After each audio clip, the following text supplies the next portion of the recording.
क्या चीन में हुए एससीओ समिट के दौरान भारत के प्रधानमंत्री नरेंद्र मोदी की हत्या की साजिश रची गई थी? क्या व्लादिमीर पुतिन ने केजीबी की जानकारी से उनकी जान बचाई? और क्या उसी वक्त ढाका के होटल में मारे गए अमेरिकी आर्मी ऑफिसर टेरेंस आरवेल जैक्सन को सीआईए ने इस मिशन पर भेजा था? क्या उसी ढाका में जहां सीआईए एजेंट की लाश मिली, वहां से आईएसआई एजेंट की रहस्यमयी हत्या का प्रधानमंत्री मोदी के असैसिनेशन प्लानिंग से कोई कनेक्शन है? आज इन्हीं सब फैक्ट और सोशल मीडिया पर चल रही थ्योरीज के जरिए हम ताशकंद 2.0 को डिकोड करेंगे। कहानी शुरू होती है प्रधानमंत्री मोदी के चीन और जापान दौरे के बाद भारत वापसी से ठीक पहले दिए गए एक बयान से, और पूरी दुनिया सन्न रह गई। सबसे पहले इस बयान को सुनिए, उनके चेहरे पर तैरते भाव को देखिए, पूरी कहानी समझ आ जाएगी। कल रात ही मैं जापान और चीन की यात्रा करके वापस लौटा हूं।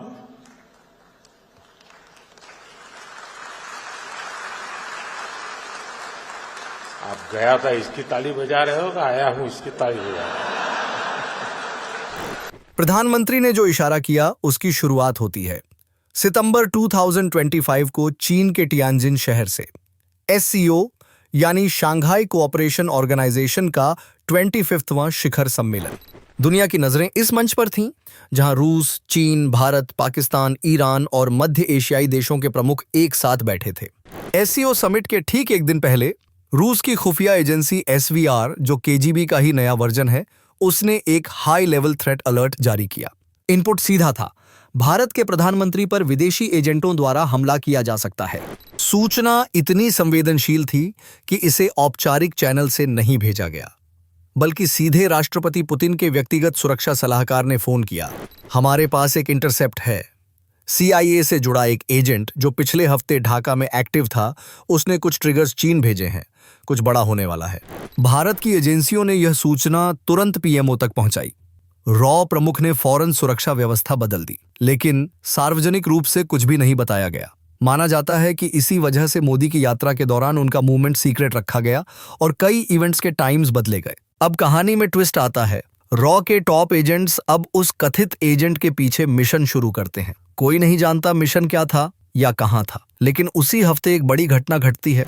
बांग्लादेश के ढाका में वेस्टिन होटल में एक अमेरिकी नागरिक टेरेंस आरवेल जैक्सन मृत पाया जाता है। पहली नजर में यह एक साधारण मौत लगी, दिल का दौरा। अमेरिकी एम्बेसी ने इसे नेचुरल डेथ बताकर अपने ऑफिसर की बॉडी सीधे अमेरिका भिजवा दी। ना कोई फॉरेंसिक जांच, ना कोई एटॉप्सी। लेकिन कुछ रिपोर्ट्स के मुताबिक जैक्सन अमेरिकी स्पेशल फोर्सेस से जुड़ा था और ढाका में गोपनीय मिशन पर था। कमरा नंबर 808, एयर कंडीशनर चालू, लैपटॉप खुला, पासपोर्ट साइड टेबल पर रखा, लेकिन लैपटॉप का हार्ड ड्राइव गायब था। पोस्टमार्टम नहीं हुआ और अमेरिकी दूतावास ने सिर्फ इतना कहा, it was a personal visit, nothing suspicious. लेकिन भारत और रूस की एजेंसियां इस खबर पर नजर गड़ाई थीं, क्योंकि उसी हफ्ते उन्होंने इंटरसेप्ट किया था target confirmed, Tianjin, high value profile.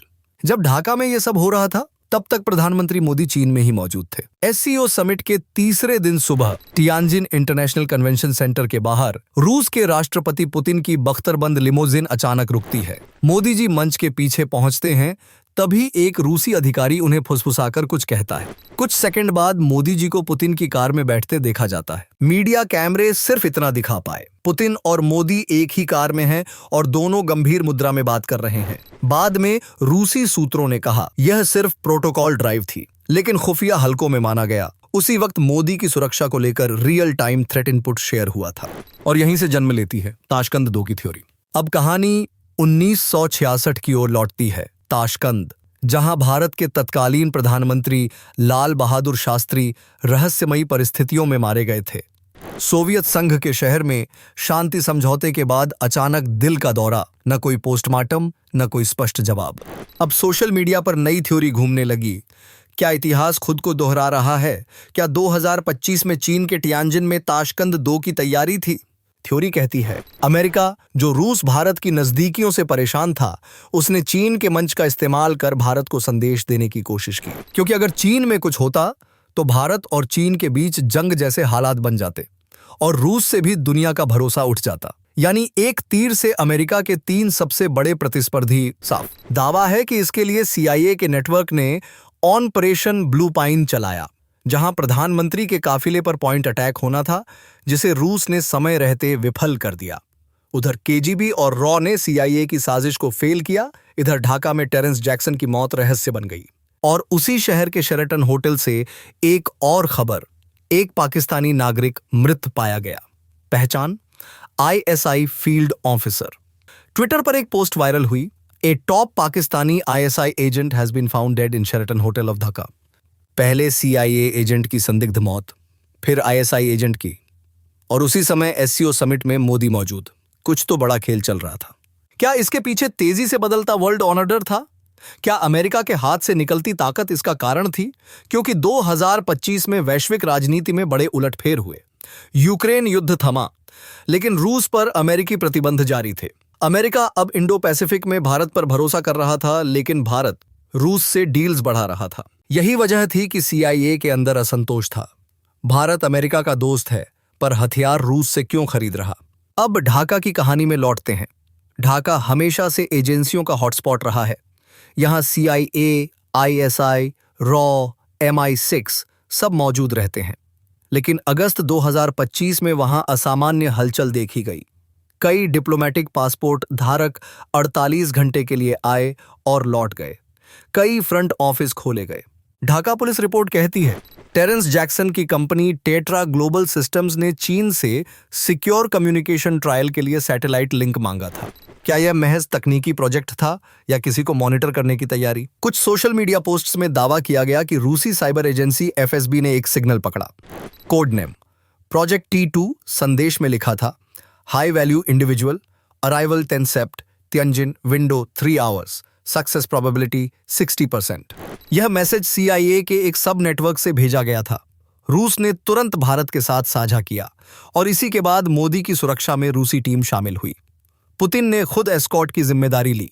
बाहर से सब कुछ सामान्य लग रहा था, कैमरे, भाषण, फोटोशूट, पर मंच के पीछे चल रहा था live intelligence feed, raw, IB और FSB एक कमरे में।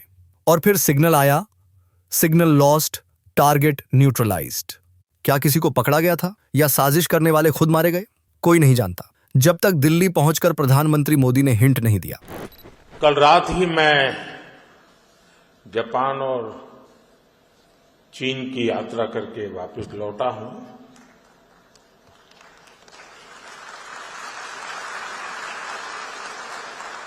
आप गया था इसकी ताली बजा रहे हो, आया हूं इसकी ताली बजा रहे हो। उस बयान के बाद वॉशिंगटन में खलबली मच गई। टेरेंस जैक्सन की मौत पर सवाल उठे। FBI जांच शुरू हुई, लेकिन रिपोर्ट दबा दी गई। पाकिस्तान में भी हलचल। ढाका में मारे गए ISI अधिकारी के शव को बिना पोस्टमार्टम दफनाया गया। रिपोर्ट में लिखा हार्ट फेलियर, पर सूत्रों ने कहा गला दबाया गया था। ISI ने चुप्पी साध ली, क्योंकि मानना पड़ता उनका आदमी ढाका में क्या कर रहा था। भारत ने इस बीच डिफेंस डील्स तेज कर दिए। पुतिन और मोदी की एक अनऑफिशियल कॉन्फ्रेंस हुई। पुतिन बोले, old friends stand by each other in storm, क्योंकि रूस नहीं चाहता था कि इतिहास फिर ताशकंद दोहराए। 1966 का ताशकंद, 2025 का तियानजिन, एक जैसा रहस्य, एक जैसी चुप्पी। अब सवाल यही, क्या यह महज अफवाह थी या खुफिया एजेंसियां वाकई कुछ रोक पाईं, या फिर यह डिसइंफॉर्मेशन वॉर था जिसे KGB जैसी एजेंसियां खेल रही हैं? हम इस खबर की न तो पुष्टि करते हैं, ना ही खंडन। बस इतना कहते हैं, ऐसी खबरें कई बार देश को तोड़ने और विदेशी कूटनीति को प्रभावित करने के उद्देश्यों से फैलाई जाती हैं।